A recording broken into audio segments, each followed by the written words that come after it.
Spinning. Oh, okay. All right. We are live. Hi, everybody. Welcome to Miscellaneous Millennials. This is episode 9. I am your host, Alex Carl. And I would like to start tonight off with telling you how I feel because I've been doing that recently. I'm tired. I'm fucking tired, quite frankly. I've had a long day at work, but I'm happy to be here. I love doing this podcast thing, and it's a lot of fun. So, having said that, I'd like to give a big shout out to our two main producers. They knew who they are, Emma and Aaron. Thank you, two bitches. The wife of Miscellaneous Millennials and the sugar mama of Miscellaneous Millennials. All right. So after saying this, this is a First Amendment free space, and I can't stress that enough. Whatever the fuck you hear here, if it pisses you off, say it, and then shut the fuck up after that because we don't care anymore. So, yeah, if you hear something that makes you mad, go fuck yourself. All right, and we want to give a shout out to Inebriated Records, who are our people. Woohoo! Yeah, Inebriated Records. All right. And having said that, tonight, episode 9, my guest is Corey Smathers, the queen of inebriated instigators. Welcome, Corey. How are you? I'm delightful, love. Oh, wait, wrong fan. Damn, hold on. Wrong fan, clack. There we go. There we go. There we go. You have multiple fans. A Girl Scout always comes prepared. This is why I never graduated and I never keep condoms on me. Are those your only fans?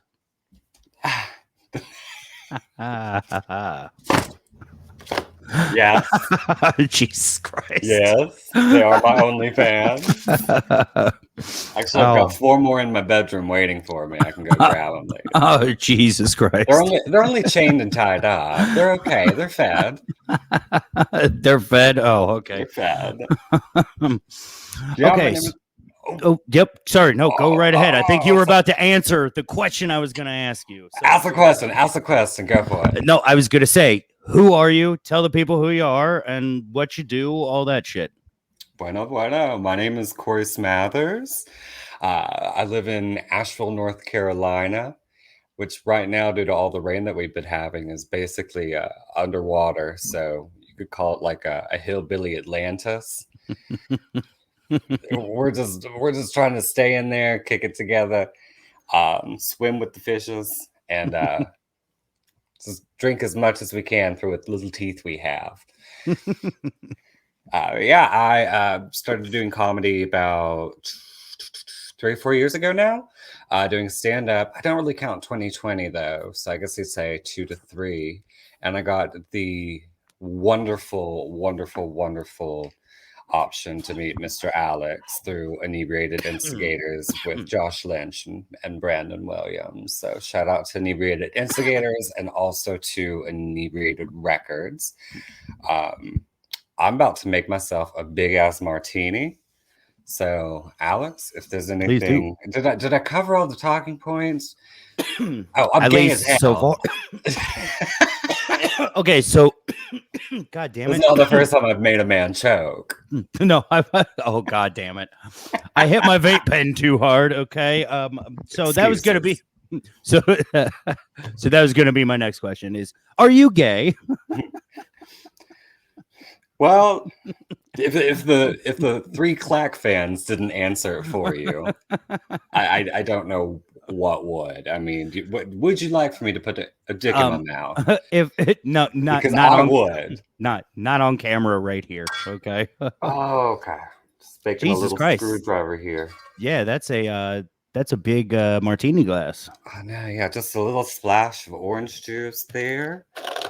What all you putting in there? Orange juice? Yeah, orange juice, and then just a little splash of vodka. Not too much, just the right amount. Right. Just a waterfall. Right. For all those who might just be listening to this, Corey is just dumping the bottle of vodka into the giant martini glass. Oh, okay. Yeah. So it's just orange juice and vodka. Ah, my God, it tastes just like mother's milk. Okay. So how old are you, Corey? I actually I asked you this before like because actually the first time I talked to you was off of Displaced Comedians because I was looking Yep. for guests for my podcast. And then it wasn't until after Inebriated Instigators, which is the first episode I was on, that I put two and two together. And I was like, wait a minute, that's that motherfucker that like, because I asked you how old you were, and you were like, never ask a lady her age or something like How that. the It was fuck do you something think I look? right. That was what it was. That's what you fucking said. I was like, I don't fucking know. Like, I don't work at a carnival. What the fuck are you talking about? I can't guess your age. I turned 30 in December of last year, so I'll be 31 this year. Okay.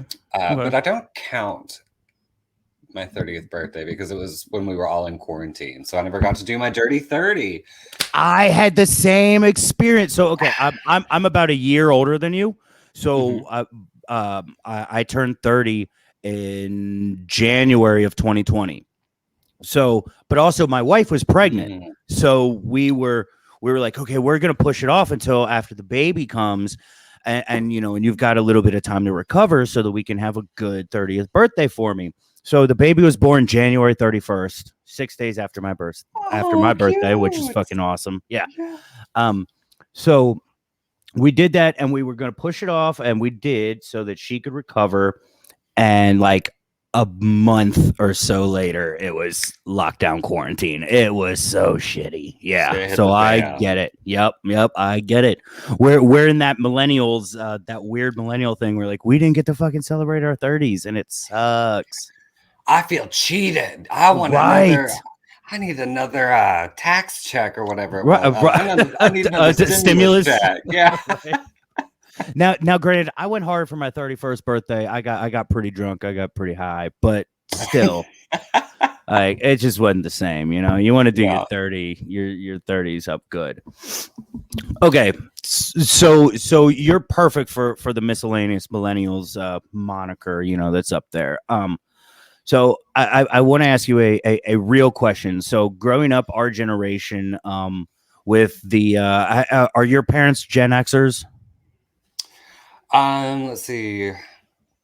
What age range is Gen X? I think they're almost 60 now. I don't fucking know. I just know my parents are Gen Xers. I mean, they're late 50s, maybe early 60s. I don't know. Maybe if we have one viewer out there, if that viewer knows what Gen Xers are, fucking tell us. But otherwise, I say I'm okay. My dad just turned 71. Okay. And my mom is in her mid-50s. Oh, okay. It sounds like your mom is probably a Gen Xer and your dad is a boomer. Oh yeah. Oh yeah. That's kind of what it sounds like. Yeah. Okay. So growing up with actually that's even more interesting. The different generations at the same time. So when did you first realize that you were gay? If you mind me asking that, like seriously, that's what I'm wanting to ask about. No, Lovey, I don't mind at all. I love talking about it, especially because it's a topic that involves my favorite topic, which is me. Oh, right. Yeah. Okay. Makes sense. Sounds about par for the course. Yeah. Yeah. I think my earliest memory of like realizing that I was attracted to men was it was even before I started kindergarten. Like I kept asking for a Barbie doll. I mean, this is like a tale, whatever you want to call it. Like, you know, you ask your parents for a Barbie doll and they get you a G.I. Joe, and it's like, well, right. I can make do with this. Okay. Yeah. And then that makes sense now. Honestly, I never thought about that. But oh my God, did the boomer they molded a bunch of gay people? They molded a whole bunch of homosexuals. Let me tell you, it wasn't the government. Except G.I. Joe was not anatomically correct, though, right? I mean, he was smooth down there. I mean, we all took his pants off. I mean, it doesn't matter if you're gay or not. Everybody took G.I. Joe's pants off. It just left more to the imagination when I found the real thing. Like I was like, oh, okay. I know what I got. Wait till I find it in real life. Um, there was in kindergarten when I started kindergarten. I used to have nap time with a guy, and like we would, I don't know when your kids. I mean, nothing Right. like weird sexual, but just be like, "You want to have nap time together?" I was like, Right. "Yes." Right. But Mm-hmm. I grew up in a very conservative Catholic military family. Okay. Um, so I was in the closet for a very long time, just being like, no, Mm-hmm. this isn't right. I can't be this way. Just like very Mm-hmm. self-loathing and When self-hating. when did you come out? I believe it was my sophomore year in high school when Oh, I was okay. like, everybody does this that's afraid to come out as full on gay.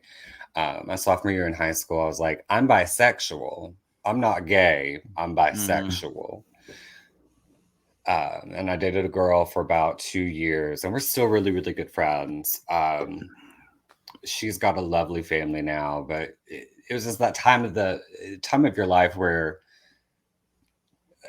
you're You're not willing. figuring out who you are. Yeah, Yeah, you're not willing to yeah, admit of who you course. Yeah, are, and yeah. you're not willing to hurt somebody to be like, I'm Mm-hmm. not attracted to you Yeah, sexually. I'm that makes sorry. sense. That makes sense. So, and I think it was around 17 when I dated my first guy officially, like outly, not to my parents, to my family or anything, Mm-hmm.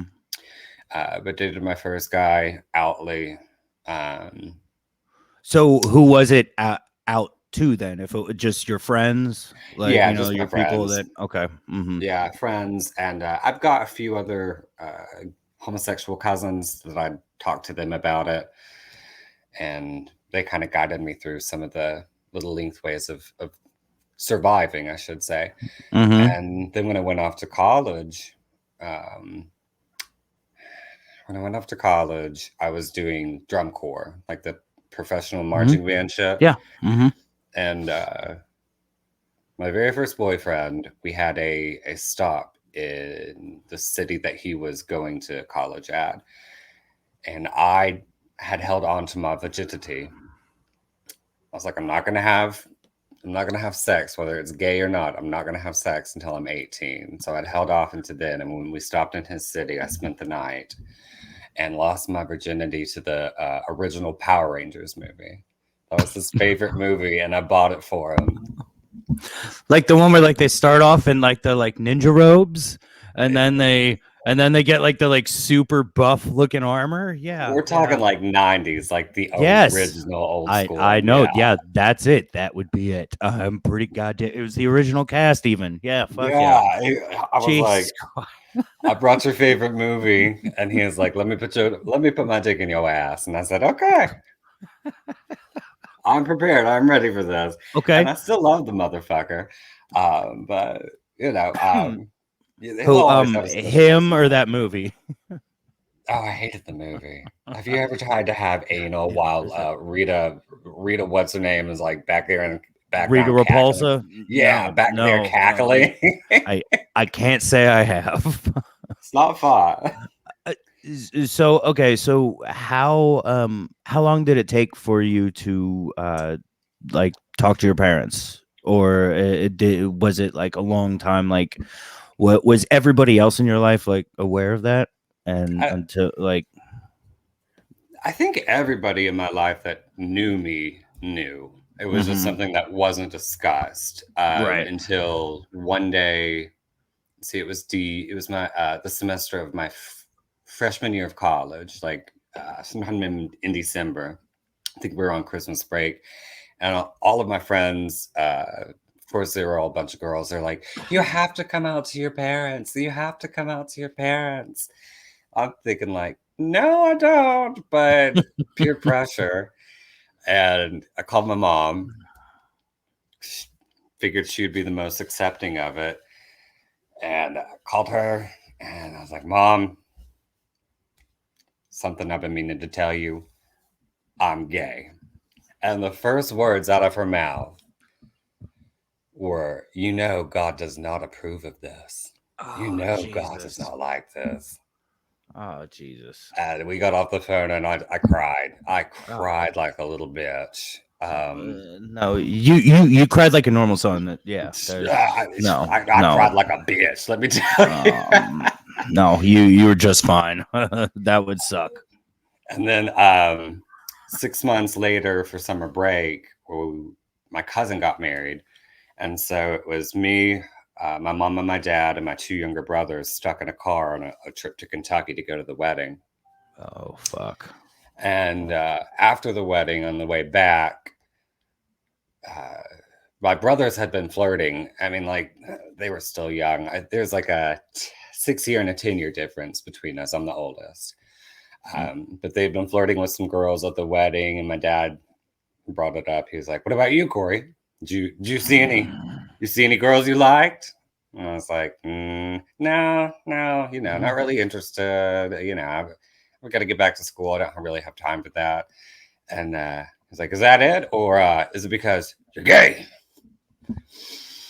And my mom's head did an exorcism like 180 and just looked at me and smiled, because she was like, he's going to find out. He's going to find out. And that was the moment. And my two younger brothers, who were, 8 and 12 at the time, they were like, "Oh, you like boys? You kiss boys?" Started to make fun of me, and my dad was like, "He's military." They handled it just as well as an 8 and a 12-year-old would handle that shit. Yeah, well, my dad's military drill sergeant, so when I do my impression of him, it's verbatim, pretty much. He's like, "Now, boys, shut up. Corey, I'm gonna let you know. We love you, no matter what. I love you. You are my son. I will always be there for you. We will all love you." I mean, that was the end of that. And like, outer parts of my family just randomly would come up and ask me at like family get-togethers, like, "We heard you were bisexual." And I'd be like, "No, I'm gay." Or "We heard you were gay. Is that a lie?" And I was like, "No, it's true. I'm gay." And everybody just kind of accepted it. My terrible lesbian cousin, that's so good, came out. Yeah. I have a really supportive family. I'm very thankful for that. But I have a terrible lesbian cousin. Pray to God she doesn't hear this, because she's not terrible because she's a lesbian. She's just terrible. But she came out the gates bucking. Like, she's like, "I am here. I'm queer, and you're gonna get the fuck over it." And this was like. So witnessing what she went through, I was too afraid to tell anybody. I figured, if nobody asked, it wasn't my business. If somebody did ask, I'll be honest with them. Yeah. Point blank. Okay. So, so obviously you have an awesome family. That's great. I'm so happy to hear that. So apart from your family, what have you experienced any kind of, I don't know, adversity, I guess, like in like regular fucking society? Oh, yeah. So because like what I'm trying to find out here is I hear so many people, mostly it's straight, Christian, whatever, that group of people, that it's oh well, the gays are shoving their lifestyle down our throats and shit, and which, I mean, you don't even have to, the euphemism makes itself. I mean, the joke makes itself with saying that, but like but I find myself like having to explain to a lot of people sometimes, like, because they're, "Oh well, there's not a straight history month." I'm like, well, because all of history is like straight history month. I mean, like, fuck, they're they used to kill people. Well, they have still recently killed people for being gay. Like, they don't do that because you're fucking straight, like, unless you're black. I mean, unless you're straight and black. But no, I mean, that's I mean, it's true. I mean, yeah, they've killed black men for being with white women. It's but other than that, like, yeah, that's and I try to explain that. So I mean, you have to have experienced something, right? I've been very fortunate. Oh, fuck, oh. I know. And as gay as I am, and as flirtatious as I can be, one of my favorite things to do on stage is like introduce myself. and then do a little bit of crowd work before I start getting into my sets. And there's always a very uncomfortable straight man in the audience. Oh, I bet you're good with crowd work. I could see you I being damn good with crowd work. I love crowd work. In fact, I get lighted because they're like, Corey, you only have like a minute to do your set. You've been doing this too much. I'm like, well, why'd you guys ask me to open up the show? I'm trying to warm people up because it's only going to get worse from here. Okay, let's be honest. But I'll find the one uncomfortable straight man in the audience and kind of ease him into it. Like, baby, you know, don't be scared. Don't be scared. I'm here to ease you into the show, and if you'd like to ease into something else later, you can find me in the back alley. And his girlfriend is over here just like shit and giggles. He's like, just doesn't know what the fuck to do. Right? Just has no idea. I'll take my drink up on stage and I'll hand it to him and be like, here, you know, would you mind holding this for me? What was it like the first time you did stand up? What was it like? Yeah, I'm sorry. Or you can continue. I'm sorry. I thought you. Oh, no, you're fine. Yeah. No. I'll just be like, will you hold this for me? And eventually he'll hold it and be like, yeah, later you can hold something else for me if you'd like. My first time doing stand-up was, it's kind of like a deer in the headlights experience. Like you're just up there, you've got all these lights on you, and you're holding a mic looking at a dark room of people. And the only way you know if they're actually enjoying your shit is if they are laughing. They're throwing this weird sound at you, from their face. Yeah.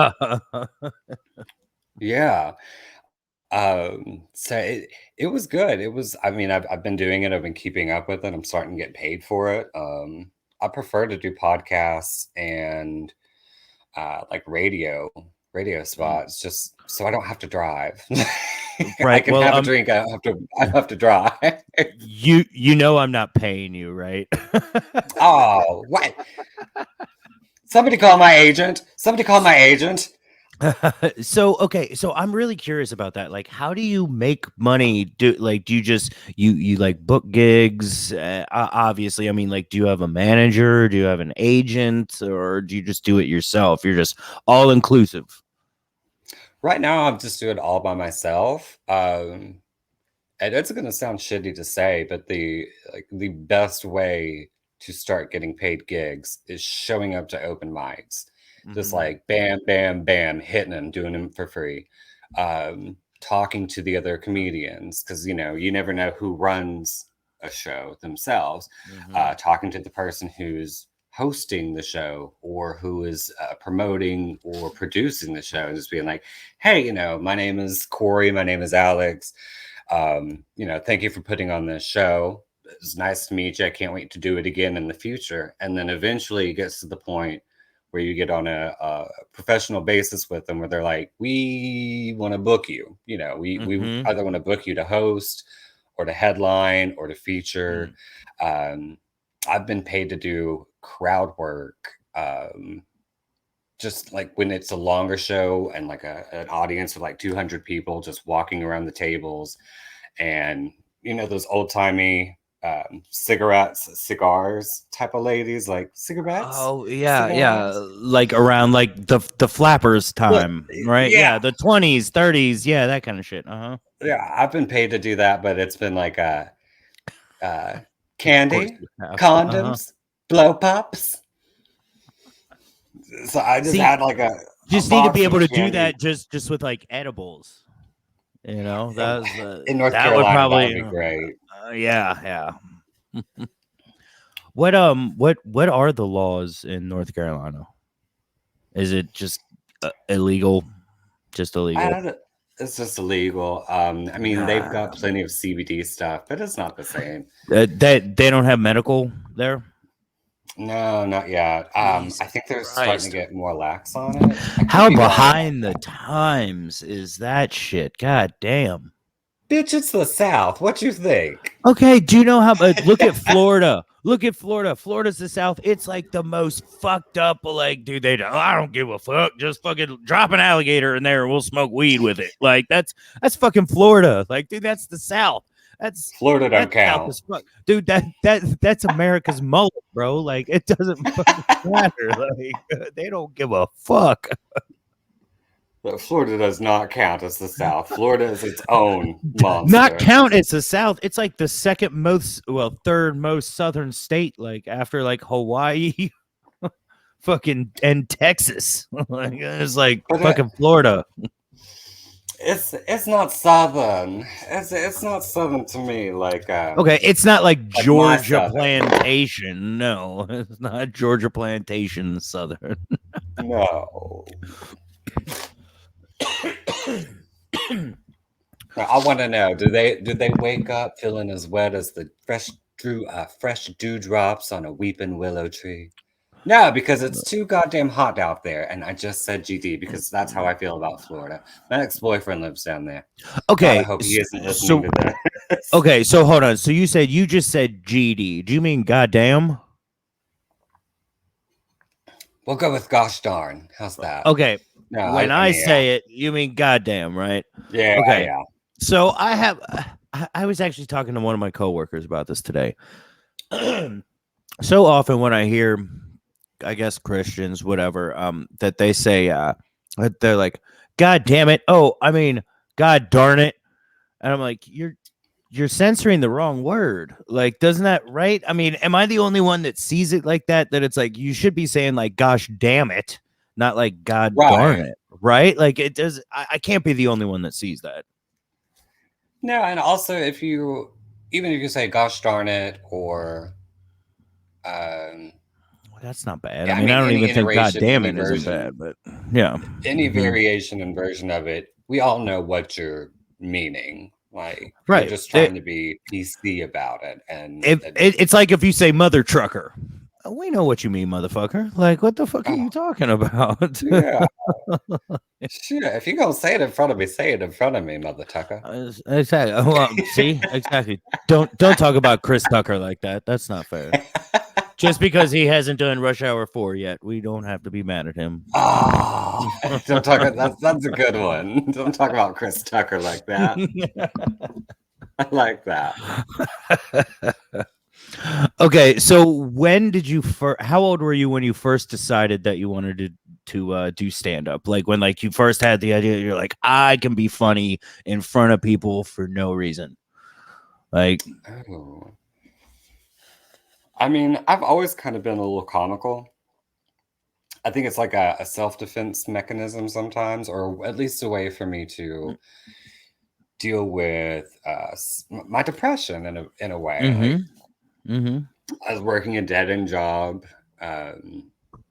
It was I shouldn't say dead end. I mean, I was manager at a country club, golf resort, and spa, making good money, but it was just physically, mentally, and emotionally killing me. And one night, I check Facebook and I see this posting for open mic night,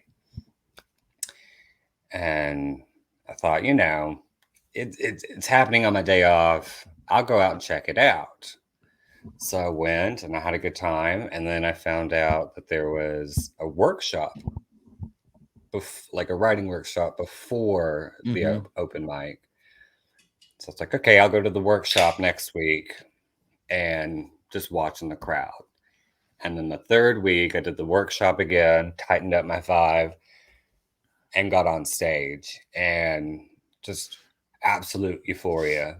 People talk about chasing a high with comedy, and that's really the truth of it. Like it's addictive in some of the best ways, like best and worst ways, I should say. Sometimes you get I do loves me a good heckler because I know how to deal with them, but it's for the people that don't, it's heart crushing and heartbreaking to see them just go up on stage, try to give it their all, and just completely get defeated. So I've only done it once. Still, I'm surprised by that. Yes, I want to talk about that. Okay, well, hold on. So I've only done it live once. So I've never dealt with a heckler, but I don't know. Maybe it's just how I am that I just don't feel like it will be that hard. Like I was just shut the fuck up. I'd just be like yelling at them, shut the fuck up. Maybe they would stop. I don't know. Maybe they wouldn't. Maybe I would just fucking get crushed and defeated and my soul would be destroyed, but maybe not.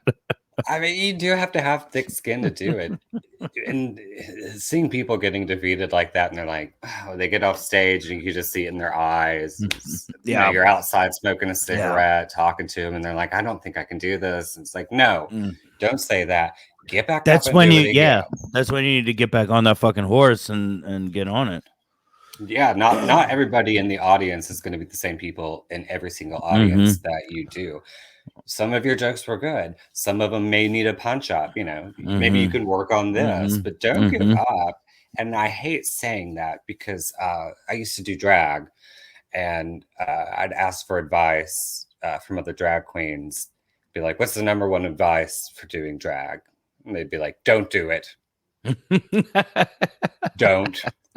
Because it's a competitive market, and it's kind of like that with comedy. But I don't like being that way. You know, if you think you're funny, if you have jokes, if you have a story to tell, get up there and do the damn thing. That's all that matters. Fuck everybody else. Doesn't matter what else you're doing. I'll drink to that. Yeah, I will too. Cheers. Yes. Yeah. So I mean, so that was all that was going through my head basically when, well, not exactly, but before I went up last week for the first time, I was like, I have to do this. I have to do this, like for myself. Like I was like, I have to, because if I don't, if I chicken out, if I fucking pussy out, and I don't get up there and I don't do this shit, I'm gonna fucking hate myself.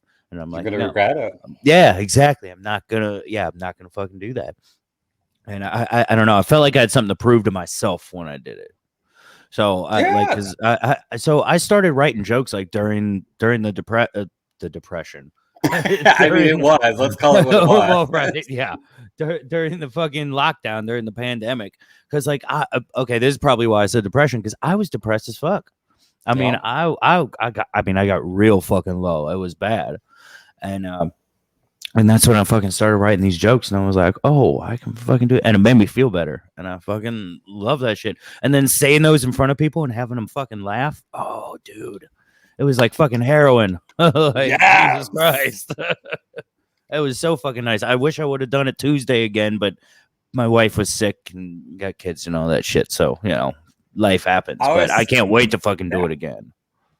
I always tell people, like, if your life comes first, yeah, it's fun, and it is nice to have that high, and you definitely always want to be working on your craft. But if something in your personal life, whether it be somebody that you love, or if maybe you're just having a bad day, like if I'm feeling awful, I'm not going to go out and try to pretend that I'm happy and funny and make, you know, like it's not going to show on stage. It's not going to show on mic. No. And it's not going to be good. Yeah, it's not going to be as good. Exactly. No. I know what I'll do. I'll get to the bar and I will be miserable and then drink, and it's just going to be sloppy and miserable. And then you become a fucking asshole, and now you're fucking right.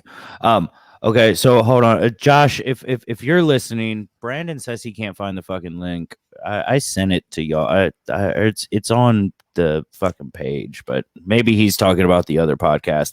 Oh yeah, check out that other podcast, by Inebriated Records, Out of Hand. I'm pretty sure it drops on Thursdays. Like, woo, like around right now. I don't know when it's on Spotify, but check them out. You can look it up. You can look up Inebriated Records, and you can fucking find it there. It will lead you to it. I promise you. So yeah, that is a good tagline for that. That's a good time to talk about that. Yeah, and if you're not looking it up right now, let me know, because I jumped off my grinder to look at it. Okay, I'm subscribed. Right. See, there you go. That's a big deal. If Corey gets off of Grinder to fucking look up some shit that we're talking about on this fucking podcast, that means it's fucking important, and you better look it up too. You better fucking look it up too. It is smart. Yes, it's important. Or else we will find you. And we will leave weird shit on your front doorstep. And I'm the Nancy Drew of Dick, so trust and believe, I will find you. Yeah, Jesus Christ. Well, okay, right, right. Unless you want to get dicked by Nancy Drew. Wasn't that one of the? Wasn't that the title of one of her books? Dick Down by Nancy Drew. I know there's no way that that's actually a message. Okay. Um. All right. So I'll look at that later. Okay. So what was that? I don't want to bring the subject back to me, but what were you saying? You're like, oh, I want to talk about that. That I've only done stand up one time. Oh yeah. Okay. Well, before you had me on your show, I'd seen you in like different groups and everything, and at comments and stuff, and I was like, okay, this cat knows what he's talking about. Um, and then when we had done, because we did, I think what, two, maybe three Zoom shows together, or like maybe not shows as far as bits goes, but like interactive stuff. Were you ever on the workshop, on the comedy workshop? I think Because that so. was Yeah. okay. Because Yeah. that was what I start on. Because that was how I met Josh. Because he talked about inebriated instigators on the comedy workshop, and he laughed at a bunch of my shit. And so I was like, "Hey man, let me on your fucking podcast. I'm funny, haha." Hey man, and I messaged him for like 2 weeks straight. Like I probably annoyed the shit out of him. I'm like, dude, let me on your podcast. I'm funny. I promise I'll fucking be funny. And then the first night I was on there, you were on there too. But yeah, I had seen you on that one fucking thing, the displaced comedians before. I thought, I mean, the way that you were confident in the way that you and your mannerisms, I was like, yeah, he's been on stage before. Like he's not unfamiliar with anything. Like he's got the confidence Well, and thank you. No, the cadence and everything. I'm just a fucking idiot that happens to fucking be kind of clever sometimes. That's all That's that what it is. surprised me so much. It surprised me so much when you were like doing my first show. I was like, what? Have I been lied to this whole time? Have I been deceived? That's why I'm good at the shit, man. That's. I thought you did Oh, really good thank on you, your first thank one. you. I watched it. I Well, thank watched it you. a few times. Oh well, thank you for yeah. I can understand. I'm funny. I offended the host though, but it is what it is. That's a joke. Okay, I know which joke you're talking about, and I think it has merit to it. It just needs to be like It needs to be baked longer. it needs it needs to be worked on. Yes, it needs worked on. Yes. So no, I've cut that joke out since then. I'm not going to use that next time. I need to figure it out more. I need to work on it more before I take it in front of people again. Shelve it for now, and then one day, something will pop into your head and be like, "Oh, I can add on to this. This will help out with that joke." Exactly, because it's a funny concept. I've had people tell me it's a funny concept. I know it's a funny concept, but it's just not all the way there yet. Yeah. And it sucks because that was like that joke in my thing that like if I wouldn't have had that, if I would have had something different, I think I would have had a great reaction through the whole thing rather than like a little bit at the beginning and like strong at the end. Like I think I would have had a good thing through the whole. But my only other critique other than that joke, again, shelve it, don't scrap it, shelve it, work on it. Is this a lot? You said fuck a lot. So my wife said that too. I know it's my filler word. I know, and I really need to work on that. That's one of my other big things. Yeah, I'm used to saying fuck. For your first time, I'd rather hear someone say fuck instead of like I'd rather just hear fuck.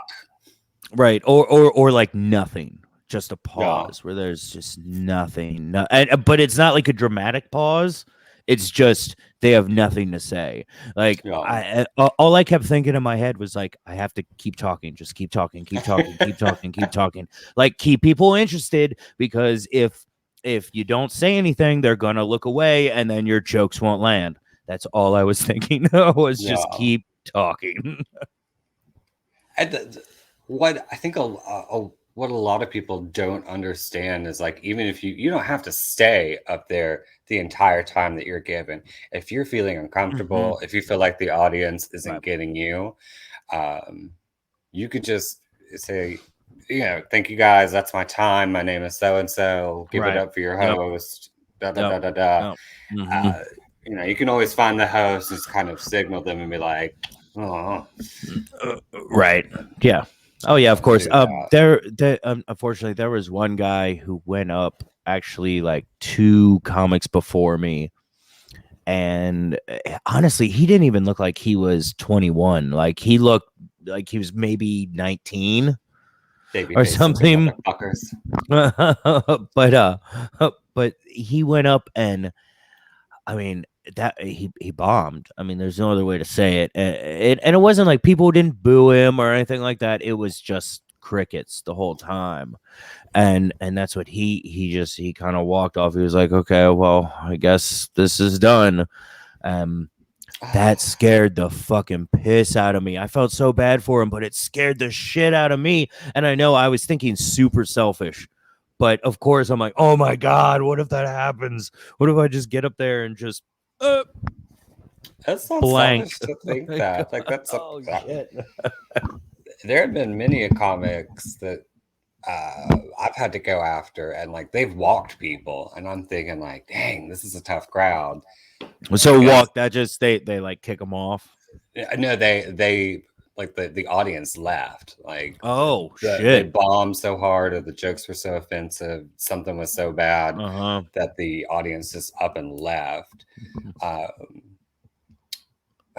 Okay, and well I'm that thinking didn't like, happen at least. God damn. I was like, damn, like there's two more other comics in front of me, and this person just walked half the room. Like I gotta do Jesus. something. Like hopefully Mm-hmm. these next two comics don't mess anything up for me. Because then I won't have an audience. But that was when I was first starting out doing stand up. Now that I'm familiar with the hosts and the people that put on the shows, and again, I Mm-hmm. cannot reiterate that enough. Get to know Mm-hmm. your hosts, get to know the people that are producing Yeah. the show, introduce yourself, and make a good impression. Because then they start to realize your flow and your level of comedy. Because I'm either put in at like the very beginning, which can be a good thing or a bad thing because the crowd isn't actually warmed up, or I'm put right in the middle when they're just when they need a good pick me up. Mm-hmm. So I guess this open mic was a little different because you went in and they had like a list that had 1 to 20 with lines next to it, and you just signed up where you wanted to go. So I was the second person to sign up. The person that signed up in front of me signed up at number 4, so I went for number 5 because I mean, of course, if I was the second person to sign up, I'm Yeah. going for the right after the other dude. So I was number 5, but the dude in number 4 was so funny. Oh my God, he was fucking hysterical, which at first I was mad about, but then afterwards I was like, no.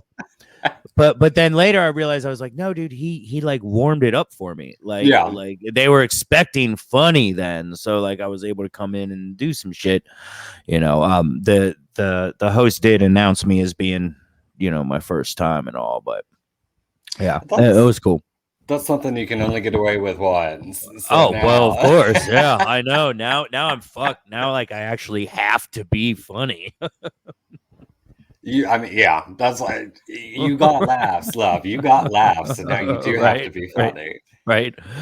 So okay, so how did you meet Josh and get entangled with these idiots over here? Are you talking about daddies like they're not here? Are you talking about our Oh, daddies? fuck those motherfuckers. Okay. Those are his words, not mine. Not No, mine. they know I love them. Yeah. Fuck you guys. I, If they don't know that's how I talk by now, then that's their fucking problem. Okay, please I think continue. I think they posted in displaced comedians, the Okay. displaced comedians group. Uh-huh. They posted for their podcast inebriated instigators, and I was like, this is right up my alley. Like Mm-hmm. there's Drink to that real quick. Speak of which. Oh yeah, no. And then Josh wanted to go right up your alley. No. Oh, I that was low wish. hanging fruit. I'm sorry. Wow, just like Josh. I'm just kidding, Josh. Well, no. At the roast of Josh, I said I was like, oh no, that was low hanging fruit. But I know how much Josh loves low hung fruit, so I won't go there. That's why we get along so well, because I'm low hung fruit. Oh, okay, right, yeah. No, That, my my wife has been watching this TikTok of like this dude who I don't remember what the fuck he's doing, but he's wearing gray sweatpants basically the whole time, and he's I'm just in. got and he's just got this huge fucking dick, and it's always right in the fucking camera. And like I'm watching it, I'm sitting there like because my wife's got it on her phone, and I'm like, the fuck are you watching? Like, And for research purposes, what would this TikTok username be? I don't know. You'd have to ask my wife. She Okay, Emma, fucking, I'll be hitting you up, Emma. yeah. Oh, oh God. Okay. So, what other than comedy? And I might have asked you this at the beginning. Whatever. I've gotten a little stoned since then. Other than comedy, what do you do to make money to pay the rent? And don't give me a back page answer or a Craigslist answer. Okay, I want a real answer. No, I don't do that anymore. That's how I paid for my rent in college. But then Hey, it was I better. I sold coke, so there you go. I mean, either okay. way, shit. Yeah. You can sell Coke or you can sell Corey. Exactly. Oh God. Um, I did. I got a job at a Super 8. Okay. I finally found one to get me off of doing. What was I going to call a spade a spade? To get me away from escorting. You never paid for any sexual Mhm. favors. You just paid for Mhm. my time. For the time, of course. For the Yeah. time, and whatever Mhm. whatever happens to happen during that time that you are paying Mhm. me for Mhm. happens, but Yeah. you're not paying for Mhm. anything specifically. Right. Um, but then I got a job at a Super 8 and got into hospitality. Did that Mhm. for about 2 years, then moved up here to North Carolina to help my grandparents out Mhm. and take care of them. Worked in a factory. Believe it or not, okay, so I'm around all these bitch ass hillbilly people. And they're like, he's not gonna last. He's not gonna last. And they ended up putting me on like the highest, largest production line. She They're told like, them to go fuck themselves. yeah. They're Go like, fuck yourselves. we didn't think you're gonna make it. Do you want to go out to Waffle House Yeah. with us after work? I'm like, no, I want to go home and sleep. Are you kidding me? But then I got a job at the country club, the golf resort and spa. Mhm. Worked there for about 8 years and just kind of got tired out. Um, After that, I got a job at a comedy club as a bartender in Mhm. Asheville and got hired. Like I was working about 80 hours a week because I gave the country club a month notice and I started working at the comedy club for quite some time before I even gave my notice. Because then the comedy club offered me full time with benefits, all that jazz. And I was like, suck a dick, country club. And then not even 2 weeks later, COVID hit and we were all shut down. And I was like, shit. I should have stayed at the country club. I know at least would have been employed there because they stayed open through COVID. Maybe not Right. doing all the things that they were doing, but they still, had to answer phones, cancel Well, right. reservations. Well, and of course the comedy club did not. No, Right. comedy club was Right. like, What we're was the closed name of the down. comedy club? If that's okay, if are you allowed to say? I'd rather not Okay, because that's fine. You're good. Yeah. I don't want to. Hey, And then you might want to go back there. Yeah. yeah, Yeah. I Of did go course. back. I did go back Oh, good. for Okay. a few times during Uh huh. COVID to answer Mhm. phones. I would work from home because I did Mhm. administrative work for them Mhm. as well as bartending, and we left on good terms. Then that's Um, perfect. Then yeah. No. Shh. yeah, but now I'm back at the same. You're okay. You're okay. I'm back at the country club, which I Good. don't mind. I'm not a manager anymore. I told them, I was like, if I'm coming back, comedy is first and foremost. You know. You want to be chill. You don't want to got a lot of stress. I get Yeah, I it. was like, I don't I want to get do all it. the manager Yeah. shit anymore. Oh. I don't want to work 6 to 7 days a week. Uh If somebody huh. calls out, like I want to focus on these days off so I can go out and do mics. If I get a paid gig, I'm expecting that day off, and I will let you know quite advance in time. And you have to make it work. Otherwise, I'm just going to call out and pretend I'm sick. Is what it is, Biz. Well, but that sounds like they're really accommodating for that. That's awesome. Yeah. Yeah, wow. It sounds like yeah, dude, you've gotten some lucky breaks. That's awesome, man. That's good because I think you're funny. Thank you, So love. so can I tell you the first time I was on Inebriated Instigators with you, Mhm. like I don't know if I just like had like a shitty day or whatever, but I was sitting there, I was like, oh, this guy's kind of annoying.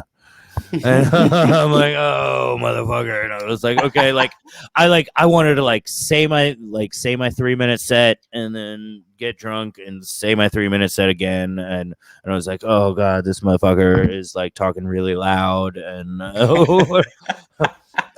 but then since then, obviously I've been talking to you, we were on the roast together and all this stuff, and I was like, oh damn, dude, I was totally fucking wrong about this guy. Like he's funny, like you're easy as fuck to talk to too. So I mean Thank you, that love. you've been making this interview easy as fuck.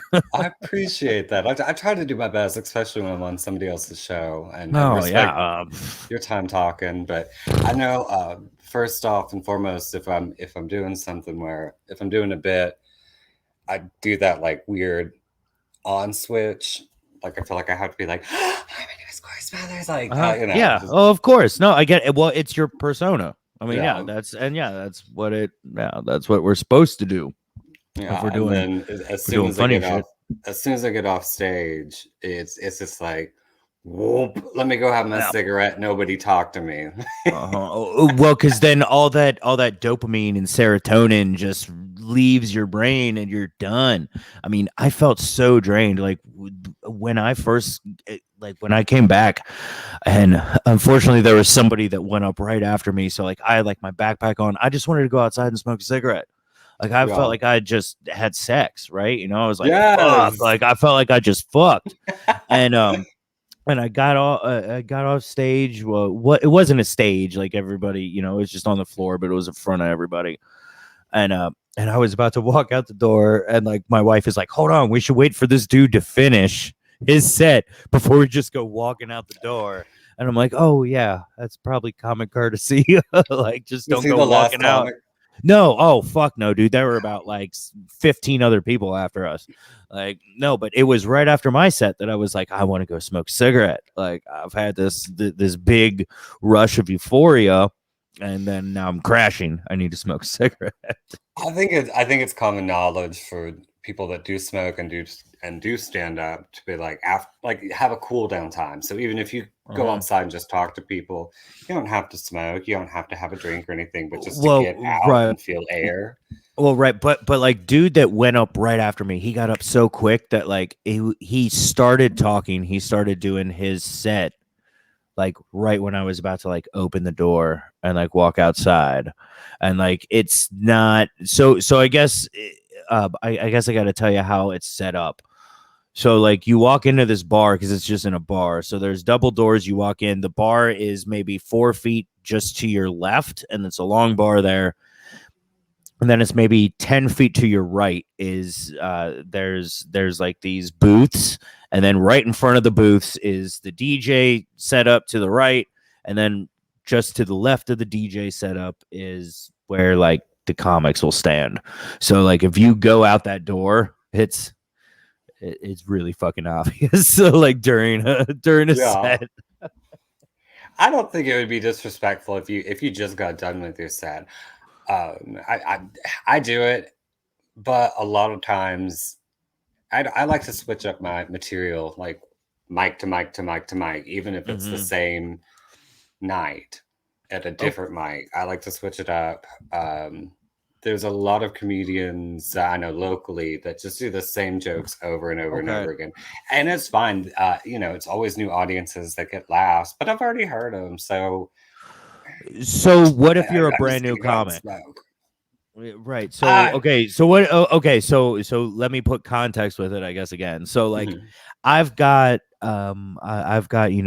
this nice 4 minutes and 30 seconds that I've got like really together.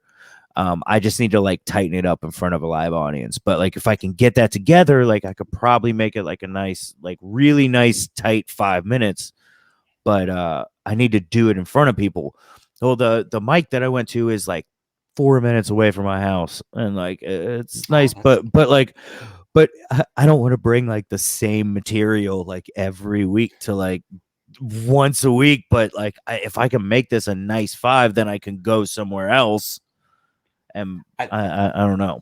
I think if with being a new comic, there's nothing wrong with that because Mm-hmm. you haven't really tested your material out in front of a live audience. I'm talking about people that have been doing this. Like I've heard the same material ever Oh, since I okay. started doing Mm-hmm. stand up, and that was what, yeah, like 2 maybe 4 years ago. That's this is like. I've heard it. Normally, the bars or the clubs will have speakers outside, so you can still hear. Mm-hmm. Right. So it's not like you're missing it. You can always, congratulate them when they get done. Just be like, yeah, man, I heard your set on the speaker. You did good. I heard you got some laughs. Good job. Um, Mm-hmm. so it's always all about respect, but also common understanding that like I just got off stage. Bitch, need to breathe. All Like right. I need to get out. Yeah, I that need to makes get sense. out. You're in Uh-huh. Cincinnati, right? Yes, I am. Yep, Oh my Cincinnati, God. Ohio. Have you ever been to Wunderbar? Uh, uh, what? No. The What is it? Wunderbar? The Wunderbar? Oh, is that like a? I'm guessing that's a bar around here. Yeah, I have. Well, I'm not sure how close I'm not sure if it's it might be on the Kentucky side near Cincinnati. Well, Um, that Northern Kentucky is basically Cincinnati. Everybody just agrees on that.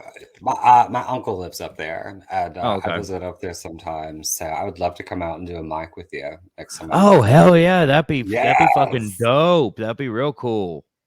I was talking Yeah. to Josh about coming out to see him. Uh Also, huh. the Biggest Loser Oh, right. thing that Yeah, they're yeah, doing. Yeah, yeah. yeah. Well, If you guys y'all, are doing that on Wednesday, right? we didn't do it last night because I was supposed to start a writing class, and I feel bad, and Okay, I need to that's call right. That's right. Josh. Mm-hmm. Um, that's something you can jump into. It's mostly just like a catch up, and then we've been doing like a ride. We did last time we did it. We did like a little bit of riding with me, him, and Brandon. Mm-hmm. And I think you were in that too, weren't you? Yes, yeah, Yeah, I was there. Yeah, yeah, because we were just doing the what just comes to our heads. Yeah, talking about that yeah. was fun.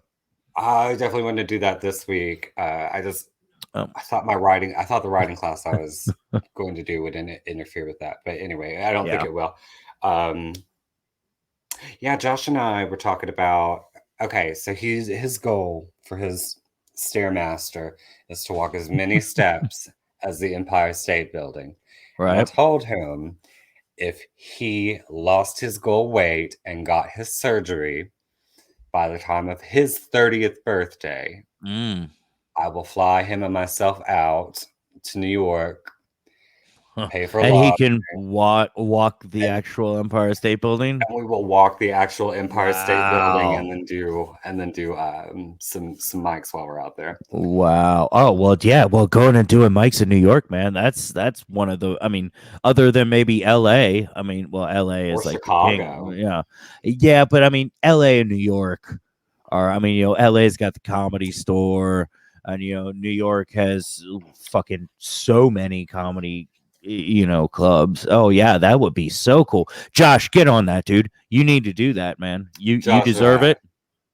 You deserve Joshua. it. Yes. I'm gonna treat Josh yourself. Joshua Lynchwood. I don't know why I just said Lynchwood, but like that's what the fuck I said. Okay, Joshua, do it. So one of my favorite places I've ever been is New York, dude. I love New York. New York is awesome. Have you ever been there before? I've been to Upper New York, Okay. like Rochester. Oh, Um, okay. You're talking about New York State. I'm talking about New York City. New York City, I have never actually Oh, been in New York City, man. so it would be a Oh, first for me as well. oh, So, Josh, if you were listening and have a challenge oh. for There me you to go. also accomplish, I've been to New York City twice. The second time I went, we what was that? I don't know. I just went like this. I was like, "Ooh, wow," and then Counting it with just your worked. As well. counting on your fingers, and you start with the middle finger. Yep, it's my favorite finger. Okay, it's also my wife's favorite finger. So, Oh God. oh, we probably just lost a viewer. Okay, no. Well, I can tell that she wasn't listening because I didn't hear her yell from upstairs. um, so the second time I was in New York, we brought a huge big thing of brownies that had a nice special twist to them. Um, and then we also brought these tiny slips of paper that had these really potent psychoactive acids on them. Um, and we took them and we ran around so we were in this hotel that, I mean, it was right off of Times Square. I mean, like right off there. It was right there. Like, I think that's Manhattan, if I believe. I don't fucking know. I'm not from New York. But and yeah, and we sat and looked down on Times Square for hours. It was definitely the city that never sleeps. It was so amazing. And then we got lost and ended up in the Bronx Oh shit. on some awesome brownies. But yeah, we got lost there, but we were good. Yeah, it was fun. New York's a lot of fun. I bought a That sword. that sounds like a nightmare to me, to be honest with you. Like psychedelics and special brownies in New York, like near Times Square. Like I would just be like, I bought a sword. It was awesome. oh God. Were you what did they sell it to you because your pupils were like anime characters? Like, Probably, whoa. yeah, probably, yeah. Well, we also drank sake. It was a good time. Our hotel room flooded. It was fun.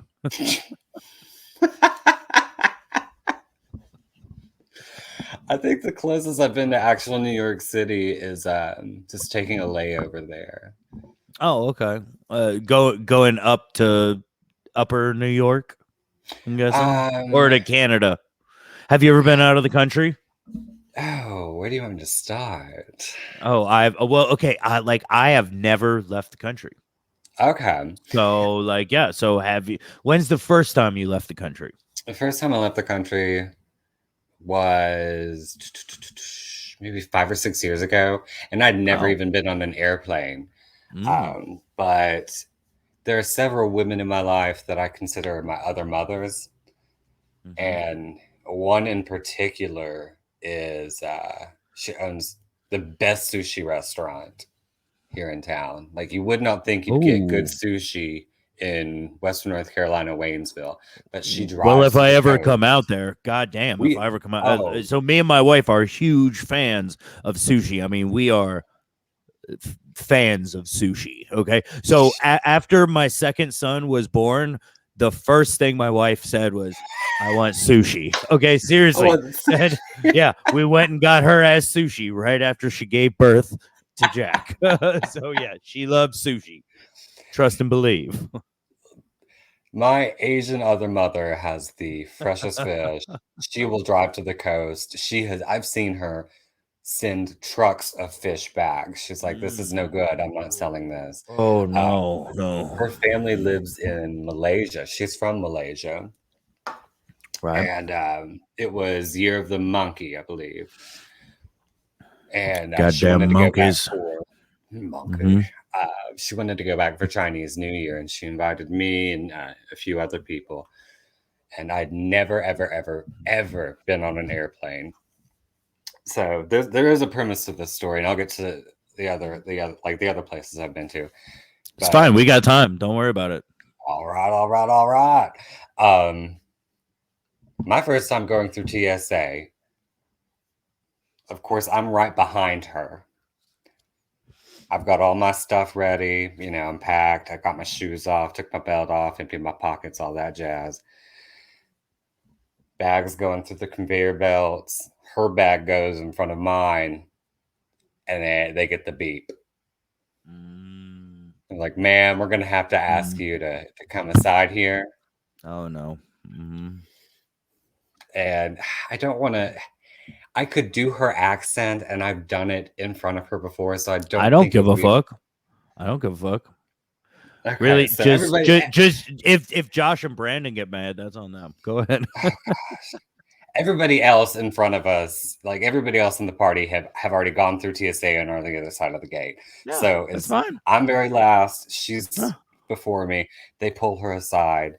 They're like, "Ma'am, can you explain why you have a fully loaded gun magazine in your bag?" Jesus Christ! Yes, yes. Please do the She's like, accent. That would make it better. well, I'll get to that. Yeah, she was like, well, I just went to the shooting range yesterday with all of my guns, and I knew I was missing a magazine. I guess that's where, thank you for finding it." And they weren't having it. Like, so they got TSA, they got the police people up here. They are frisking her up and down, head to toe. I'm still trying to wait to get through the metal detector. And she's on the other side going, Cody, Cody, we are not going to make our flight. We're going to miss our flight. Cody. I was like, there's no we about it, bitch. Like, you missing the flight. I paid $1,200 for this shit. Like, I'm missing this flight. So they take her in the back. And she's like, Cody, they are taking me into the back. Please do not let them kill me. I'm like, Janet, you're going to be fine. Just shut up. Shut up. Shut He up. said, Cooperate. Janet, you're gonna be Janet. Darn it, Janet. That's her name. Damn it! Now I called her out. Damn it, Janet! Oh, You're gonna be fuck. fine. I'm sorry. I love I'm you. sorry. I'm sorry. No Rocky Horror reference. I love it. So they get done detaining her. Thankfully, her husband has not left the airport yet, and they give him the loaded magazine. And we are waiting to board the plane, and she's like, Cody, I bet you every airport we go to, they put me on list. I will be frisked. And as soon as we arrived at Chicago O'Hare, they're like, ma'am, step aside, spread out. And so we all got through TSA, and she is standing there getting frisked, yelling, Cody, I told you, they frisked me. I'm on list now. I'm like, just shut up, Janet. Of course, we she's went, on a list now. God damn. Yeah, she really is. So then we went from Chicago to Japan to Malaysia, Malaysia to Thailand, and then back stateside. My next big trip was backpacking through Europe. I went from Asheville to JFK, and then from JFK to Iceland. And on the way to Iceland, okay, these motherfuckers, I've been having some drinks at the bar, and a lady asked, one of the flight attendants asked me, "Sir, we'd like to move you to one of the escape aisles. Do you think that in the event of an emergency, you would be? They found you'd you be at the okay?" bar and they still asked you this? Like, they're like, who are we gonna get to open the hatch? Let's get that Let's get drunk the guy motherfucker. with 2 fingers of whiskey in his glass. Like, let's get him. Let's get that gay drunk dude at the bar. That sounds perfect. He's gonna be sarcastic as fuck when everybody is dying. You know what's going out that emergency landing thing first? My luggage and then me. Okay, I'm not losing them shoes. The Louis Vuitton bags. Like, so I was like, I don't think I can. Well, it'd be better leg room for you. I was like, sure, whatever. So then the 2 people sitting beside me, one of them is from Iceland. She was going back home for the holidays. We get to talking, and she's like, "What are you doing after this?" I was like, well, I thought about just, hanging out, maybe at the airport, maybe trying to go to the spa. She's like, but I was like, I was trying to go to the sauna and spa thing, and but it's completely booked up. I couldn't get a spot. She's like, well, tell you what, you come with me. My dad is picking me up. I will show you around Iceland. And I was So like, you were the gay best friend. yeah, Yeah. I for whatever reason, I was just like, yeah, you know what, you seem pretty trustworthy. So You jumped could in the have been car. taken. Like Liam Neeson might have had to come for you, but it's like Liam Neeson just like taking the gay version. Like it's Yeah, you. It's like the queen taken rather than his daughter. No. I'm almost certain, like if my dad had not felt about me being gay the way that he is supportive of it now, like they could have taken me and he'd be like, yeah, you good, yeah. keep him. That's my disappointing gay side. You good. But you're good now. Yes. Oh yeah. You've got No, the no, no. yes. But That's awesome. went I around. still just have to say that's awesome. Sorry. Yeah, it is. I'm very appreciative of them. I love them. I'm a millennial. I have to be like, I approve of your awesome relationship with your dad because you're gay. Yay! I'm a millennial. She But took that me is awesome. all the way around Iceland. Then I flew into London. Absolutely hated London. Not even going to start that conversation. From London, I went to Amsterdam, and Ooh, did you smoke weed? Bitch, Did you yes. smoke weed? Yeah, so Oh, okay. bitch, You went to a coffee yes. shop? Mm-hmm. Yes. Yes. Not a cafe, a coffee Jesus. shop. A You are coffee correct. shop, right? Yes, yes. I've done my research. And then Yeah. after that, went to Portugal, and that was scary. But then came back, and then my next Oh, trip. whoa! Back up! Why was it scary? Oh, because that was when I was by myself and I had all my luggage with me. And my dad, like, I had planned on staying at a hostel that was right around the corner from the airport. Haven't you seen the movie? I Hostel? have, yes. Don't. Do you want to become a human centipede? No, I don't. But and I didn't. I didn't. Oh, well, clearly, obviously, because you don't have a butthole sewed to your face. So obviously, Not at you the didn't become. moment. Not at the moment. I hope it's still not sewed to your face, though. Like sitting is one thing, sewed is completely different. Oh, completely different. But I survived Portugal. Then the next trip was. Have you ever seen Priscilla, Queen of the Desert? No, I don't think so. Okay, it is a movie about 3 drag queens in Australia who I definitely get on have not this. seen it. They get on this bus, this camper bus, and they just go across Australia, hitting up different gay bars, performing, trying to get to the highest peak of Australia and climb it in heels and full drag. So my cousin had always wanted to go to Australia. I was like, shit, let's do it. Let's make this happen.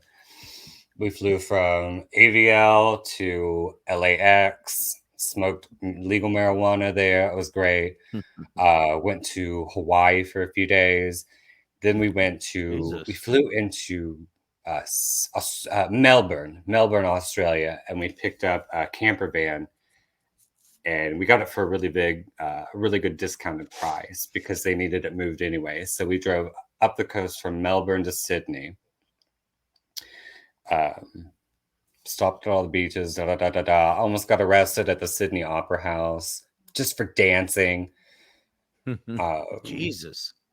Yeah, and then from Australia to New Zealand, then back stateside. That's all the places I've been. Sorry, that's a long story. I'm sorry. That's all the places you've been. You mean fucking ever? And yeah, no, dude. It does not matter if it's a long story. It's fine. That's why we're here. That's why I didn't want to do the podcast last night because you said you had a place to be.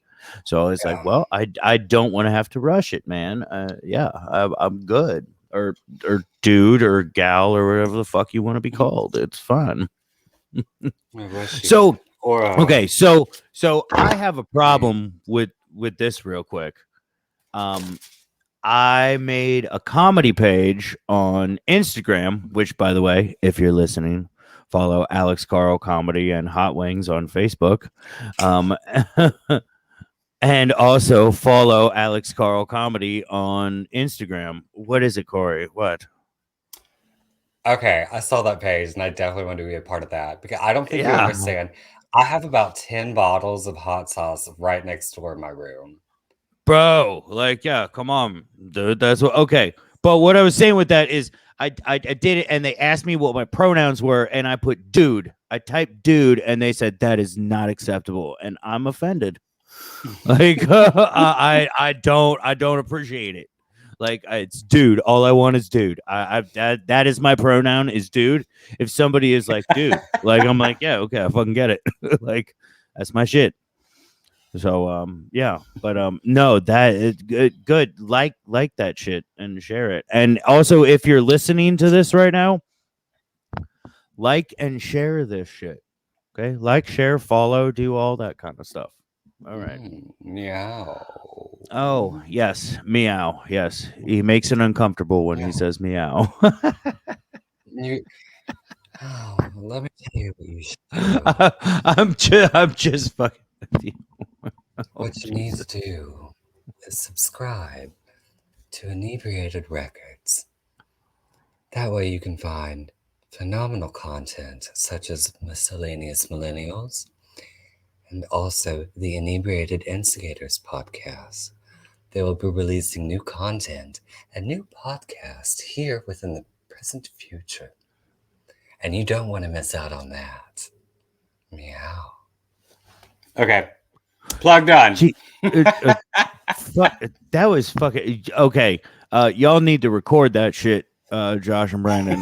What is that called? Like SMR or something? ASMR? There's ASMR. That's what it is. Yeah, where we're like, yeah, it's people that you just like get like, oh, hypnotized by the shit, like, right, right. That's what it is, right? That's originally why I bought this microphone. Actually, I was Really? babysitting. Yeah, I was babysitting these poor, unfortunate children, and one of them was really into ASMR, and so It makes sense. yeah, Yeah. we would do like babysitting and quarantine, Mm-hmm. different little live Yeah, Facebook live shit like that.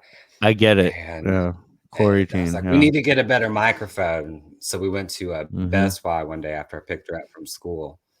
She picked Oh. this one out, and it was on the spot that said $75. And I was like, great deal, good, fine. We go to the cash register, and they're like, no, it was in the wrong spot. It's actually about 150. Oh, Like, Jesus. fuck. Oh, Fuck. and you got to get it then, don't you? I gotta get it. That Yeah, you gotta the little get it girl then. was like, can you afford that? I don't think you can afford that. Can we afford that? And I was like, just shut up. I've got a credit card. Like, we're getting it. I'm already in love with it. Oh, shit. Shortly after that, they fired me. Well, that makes sense. Okay, so They didn't need me anymore. so speaking of not needing you anymore, we're at about 1.25 hours. So which makes it about 1 hour and 17 minutes that we've been on this. I'm kind of faded. I've had an awesome time talking to you.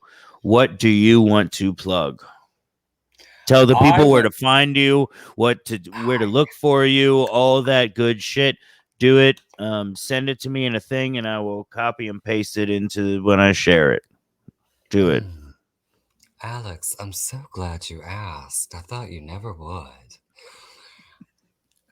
You can find me on my Facebook page, Corey Smathers. That's Corey. Do you ask? Because I'm extraordinary. Smathers. And that's on my Facebook page. I am not afraid of accepting friend requests from strangers. You can also find me on the Instagram at Whiskey Please. That's WHISKEY. None of your fucking business. PLZZ, like ZZ Top, two Z's. You can also find me on some of the content that Inebriated Records is putting out, especially their podcast, which happens every Friday night on Instigated Inebriators page. Inebriated And- instigators, not Inebriated instigated is- inebriated. I'm an inebriated instigator at this point. I was trying to do this so smooth, you bitch. That's what I was fucking telling you. I was just had about to jump plug in. your shit. I had to come in like a paratrooper. Don't worry. Okay, just keep fucking going. I'm sorry. You can also occasionally find me on the Miscellaneous Millennials with Alex Carl, and you can catch all of those pages as well on both their Instagrams and Facebook pages. This has been Corey with NPR. That was fucking awesome. Okay. So having said that, this has been Miscellaneous Millennials. I don't think there's any way better to end it than that. That was fucking awesome. Please go follow us. We are on the Facebook, the Instagram. We're on the TikTok. At some point, we are going to be on the YouTube. We have the page. We just got to put the shit on there. But it's Miscellaneous Millennials. Also, check out Alex Carl Comedy and Hot Wings on Facebook. Also, check out Alex Carl Comedy on Instagram and TikTok. My mic was trying to escape from me. Otherwise, just come back tomorrow. I think I got another episode, and then Inebriated Instigators is after me again. Yeah, we love you guys. Woo! Thanks for coming on here, Corey. I had a blast, dude. I can't wait to talk to you again. Ich liebe mein Herz. Da, ja. Okay, right. Will you come on again? I don't speak German. Du sprechen aus Deutsch? Okay, see, fuck you, dude. Do you want to come back on this fucking podcast? Speak American when you're on my podcast. Do you understand me now? I do. I would love to, darling. Anytime you can, as long as I'm not busy working or overbooked. But I'm learning It's German so I awesome. can take my grandmother to Germany, back from where she grew up, and then leave her there.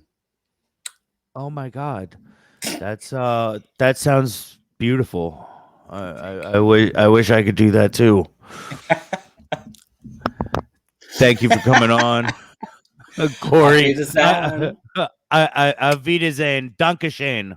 Danke. All right, thank you. Yeah. Oh, ending broadcast. Bye, everybody. Love y'all.